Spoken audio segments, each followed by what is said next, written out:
Here's another good story from one of my very favorite writers, Michael Marshall Smith, The Right Men. Jack leaned against the wall, panting heavily. His calves felt stretched and rigid, and his forehead was covered with a thin slick of sweat.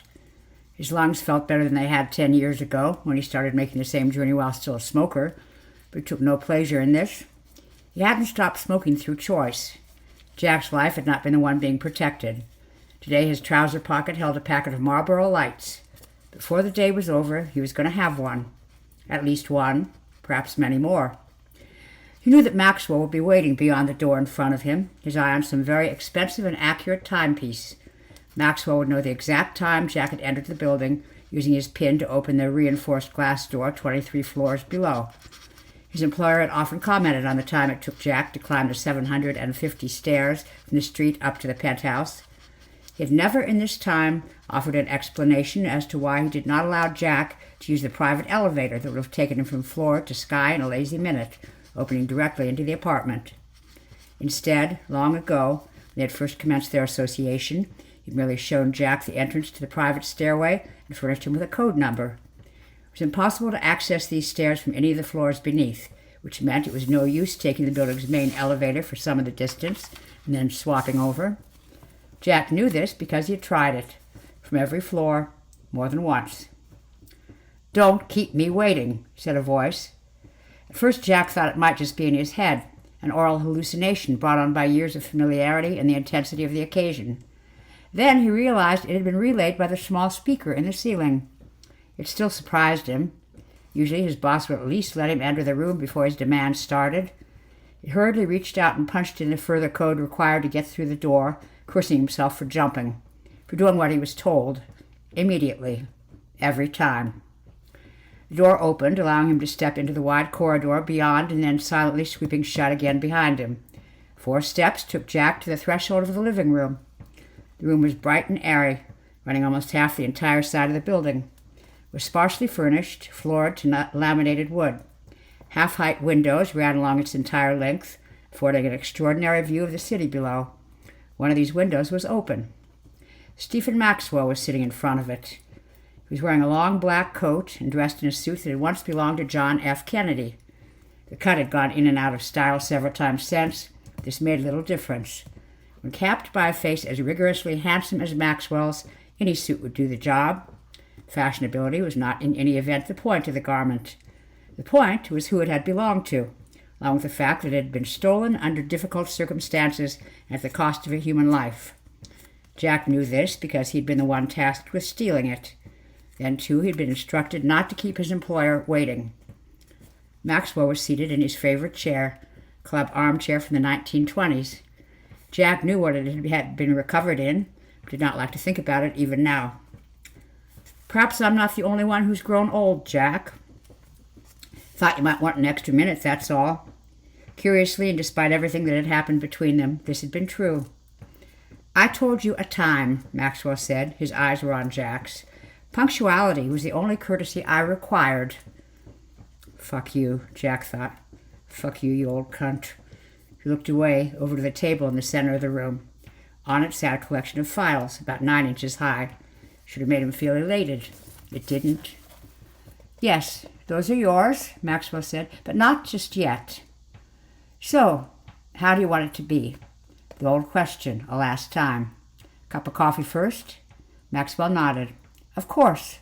The ritual." Jack turned his back and walked over to the kitchen area. Like the rest of the apartment, it looked like it had never been used.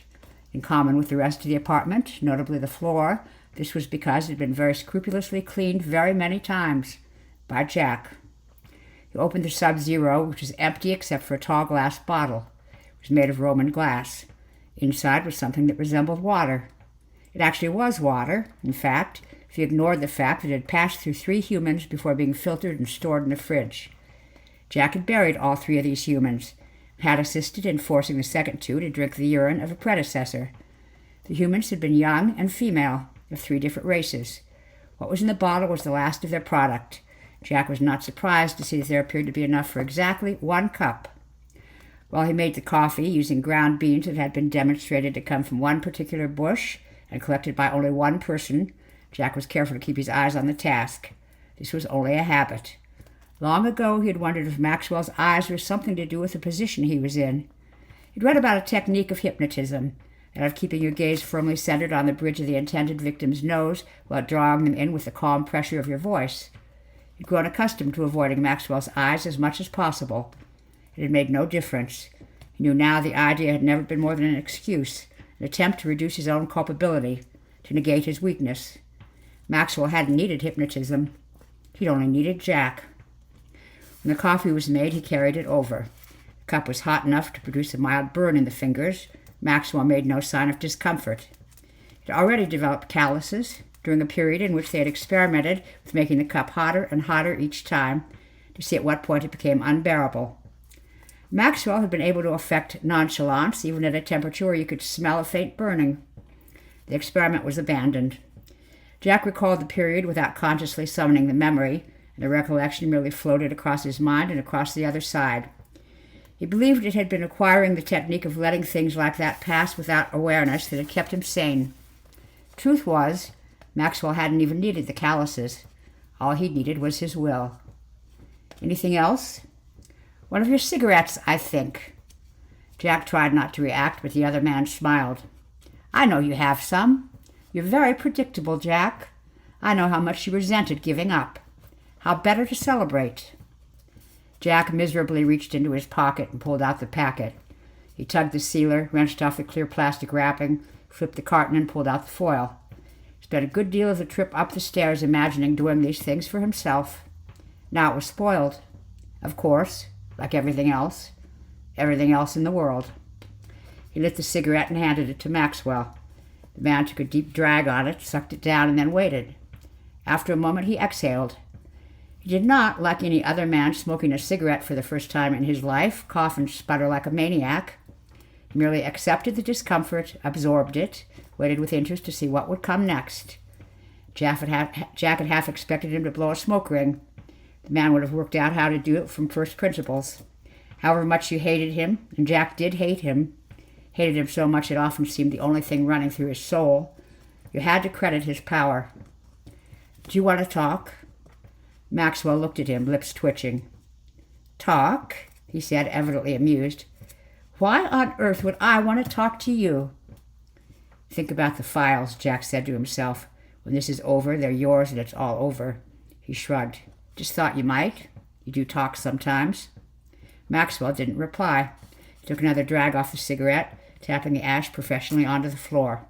He sipped his coffee, turned to watch out the open window. He still looked good. Exceptionally good for a man of 70. Astonishingly good for a man that age who moreover had advanced cancer, whose dark soul had finally metastasized throughout his body. He simply wouldn't have been able to tell. All of the man's will had been turned to negating the effects, the gradual and sticky unfolding. The secondary reason why Maxwell didn't currently have a knife sticking in his chest, or a broken coffee cup protruding from his face, was that Jack hadn't been sufficiently confident that either act would have been possible to carry out. The old man was fast and strong, and very, very clever, even now. The primary reason why these events had not occurred was that Jack was simply incapable of them, and Maxwell knew it. Maxwell believed deeply in a certain theory, which Jack by now knew very well. The world was full of men, it ran, but not all those men were equal. A proportion of them possessed something different, something that gave them the potential for being exceptional. This quality had first been established by an academic who had been trying to explain why no American servicemen had escaped from Chinese prison camps during the Korean War. Surely, as the straight-backed heroes of the world, our boys should have been up and over those fences at a rate of knots. The answer was interesting. It had not been due to any lack of vim on the part of the soldiers. Thank God, what an unpopular conclusion that would have been. But instead to an insight on the part of the guards. They watched the prisoners carefully on arrival, looking for ones who seemed to have more get-up-and-go than the rest. Each of these prisoners, the men who'd seemed dominant within their group, was removed from the general population and put together in a separate and heavily guarded compound. It was quickly discovered that the other prisoners didn't even need guarding. Once the dominant individuals had been removed from their number, General Mass listlessly waited for the end of the war or death. The dominant men, it was established, accounted for 1 in 20 of the total number. Without them, the rest were lost. Further research had established that this feature of humanity in the 5% rule was true across all cultures. Call them dominant, call them alpha males, call them, as Maxwell did, right men. They were a fact of life. Some were good, some were bad. The former achieved greatness, the latter notoriety, greatness's evil twin. Most achieved nothing of substance, were frustrated by birth or happenstance, and ended up in the criminal fraternity. All were characterized by the will to power, a measure of charisma, and the need to be right. The overwhelming need to be always and forever right, at all costs, even unto death, and perhaps beyond. History had been forged by these men, by the Hitlers and Napoleons, the Freuds and the Edisons, the Caesars and the Stalins. Everyone else followed in their wake. Maxwell was a right man. Jack was not. It was this that had made the difference, more than the files his boss had acquired on his early life, more even than the covert threats made against his remaining family. All of his family was dead now. They could no longer contribute to Jack's internal defenses against culpability. His parents had died of natural causes 5 and 7 years previously. His wife lay in 2 different forests. She'd been first to go a decade past. Jack had been present while Maxwell had dismembered her, seen the man introduce his penis into a variety of Janine's body cavities, including her breached skull. Jack had been drugged at the time, but only lightly. He not much liked his wife. Maxwell had known this. The event sealed the partnership. If you are not able to stop me from doing this thing, you cannot stop me from doing anything. It is better that you do what I tell you, that you work for me. Let me give you direction. I am a right man, so I will always prevail. Always. Accept that, and let me tell you what to do. Jack had. He had become thief and procurer, general factotum of evil, and he'd even earned a nickname from his employer, albeit a derisive one. With a brutal and affectionate irony, he sometimes called Jack his right man. Not because he emphasized Jack had become dominant, because he had any chance of doing so. It was merely the right man for the job, the right man for Maxwell, the man who would do whatever he was told, who was snared both physically and emotionally, was his forever and a day. Jack assumed that Maxwell must have had previous right men, that their bodies would never be found. He further suspected that he would share their fate at some point. His boss would suddenly erase him. He would never see the event coming. Then Maxwell had fallen foul of some dominant little cell, prey to an expansionist speck of flesh, and everything had changed. Not quite everything. Maxwell would follow his dream to the last, and that dream was extremity. The best and worst, doing things that had not been done, or doing them better, or worse, or harder, or longer than anyone else. Maxwell had to win. The manner of his passing would be exactly the same and under his control. Jack understood that was why the window had already been opened when he entered the room. It was Maxwell's dream and Maxwell's death. Jack had only ever been an extra pair of hands. Even after everything, that's all he was. We've done such things. Jack turned to see that Maxwell was looking at him.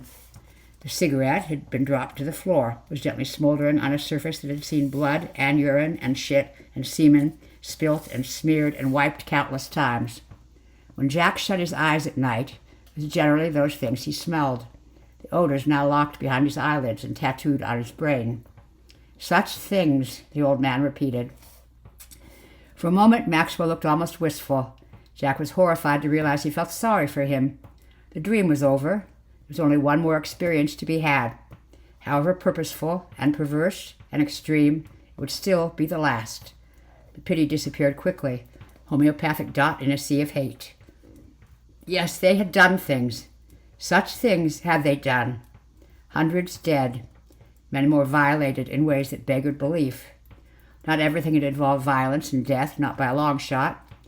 There had been experiences and tastes and concoctions that any man or woman might like to sample, had they merely the persistence and money and will to seek them out, to bend the world to their desires, to dominate reality itself until it yielded unusual fruit.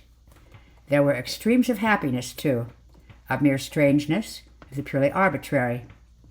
But it was the blood that came back to you, the endless, shrieking gallons of it, the slick and sticky lubricant that most people saw so little of, but in which he sometimes felt as if he was lacquered from head to foot.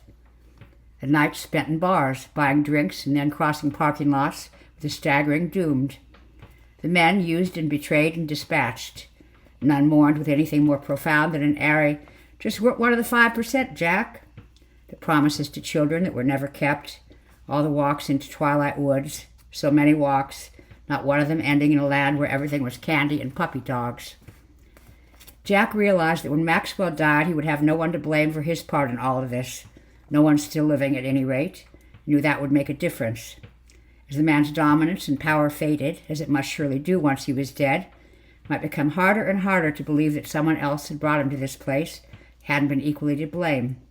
When the right man disappears, his followers wake up and remember what they have done, have to find explanations in heads and hearts that are suddenly empty. This was perhaps a third reason why Maxwell had been in no danger from Jack in the last years. Either way, very soon, this balm of subjugation would disappear, and when he thought of that, Jack felt afraid. Maxwell noticed him glancing into his coffee cup. "Yes," he said, "almost done. Looking forward to it?" "Just hope it's all you think it's going to be," Jack said, and was surprised to find the sentiment was genuine. Maxwell smiled and drank the last mouthful. He stood, and Jack unconsciously took a step backward. Not to get out of range, he didn't think, but just because the man's field was so strong.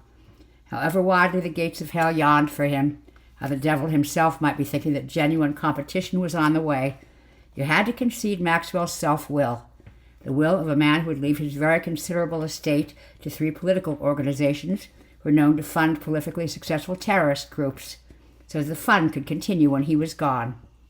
The will of a man who could command his body and mind to do exactly what he wanted and not concede to the demands of cringing flesh.